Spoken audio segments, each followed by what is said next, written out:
Good morning, good afternoon, good evening, all. It's Bear here. And I'd like to welcome you to my YouTube channel, A Box with No Lid. A channel that I've created to not only to bring awareness to the day-to-day reality complex trauma creates, but also to delving into understanding the mechanisms and exploring ways of healing so that we can all have a better quality of life. Now, welcome to a new playlist and a new backdrop to go with it.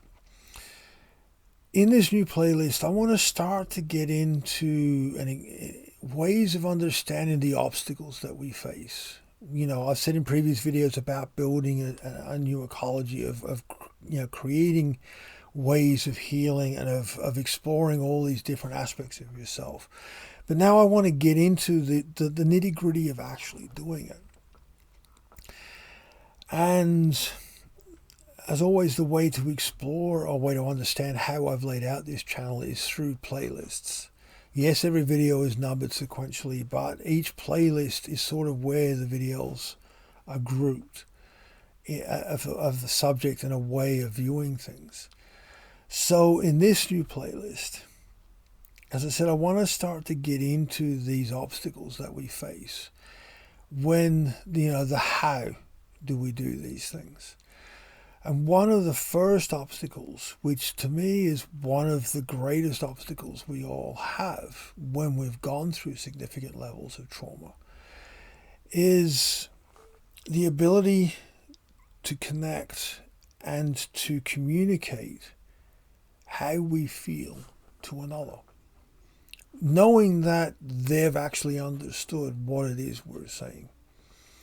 Sounds simple enough, but dependent upon the layers of trauma, but the more earlier your trauma is, pre-verbal early childhood, it is very strong, is that ability to express and to be seen is one of the most powerful felt sense key markers that you matter. And when we don't have that on a regular basis, trying to rebuild our humanity, trying to undo the harm that trauma has created and the dissociation and everything else, to bring back our view of being a person, it's defined by our ability to be seen and valued emotionally by others, that we actually matter. Hence, this is the importance of this and how prevalent an obstacle it actually is. Because there are so many facets to it. Firstly, one of the biggest hurdles to being part of a community, being part of a family, being part of a relationship and friendships, is we need to see ourselves as a person. We need to see ourselves as a living conscious being. I'm not talking intellectually. I'm talking as a felt sense, awareness of who we are. And in my experience and everything I've seen around trauma, those that have been through significant trauma, we all do not view ourselves as a person anymore. Because of the dehumanizing nature that trauma does, because of the way society views survivors of trauma, of how we're dehumanized by the perpetrators so that they can justify what they do, depending upon all the different layers that it is. But also, whenever we assort any form of help or understanding, we have to prove how broken we are to get that help and support. We have to prove that these things were done to us. And in the act of doing that, we are dehumanized. Excuse me, we dehumanize to ourselves. And society dehumanizes in that process, which is really counterproductive to what I'm trying to get the understanding of today of, if we're going to be part of a world, a family, and a community, we need to be a person. If we're going to heal from trauma, we need to see ourselves as a person. We need the felt sense of what a person is. Hence, learning an emotional vocabulary to be able to express and with the right people, one, learning how to find the right people, and 2, learning how to connect with them in a way that we get that validation, that recognition, that felt sense acknowledgement that we're seeing. There are many components to this, creating an emotional vocabulary. But to look at it in an older world context, back in the day, we all come from indigenous peoples all over the world. All of our ancestors, so much of the day was around celebration, connections, engagements, talking, telling stories, learning the history of family, engaging with elders, and all these components of family structure. One of the benefits of this traditional understanding is it teaches an emotional vocabulary to everybody participating there. It teaches parameters of how to define yourself as a person and how to define yourself and be seen as part of. What you need to do to be part of and how to get the acknowledgement that you are. In our modern society today, we don't have that. And growing up, we don't really learn an emotional vocabulary anymore. So, in addressing this, when we've got those few people in our lives that they care about us and we know, and they say, look, I want to be able to help you, I want to be there for you. You go, cool. Let's learn each other's vocabulary. Start to pick things, watch movies together, have these experiences together, experience stories together and go, well, how did you see that? And how I saw that was this.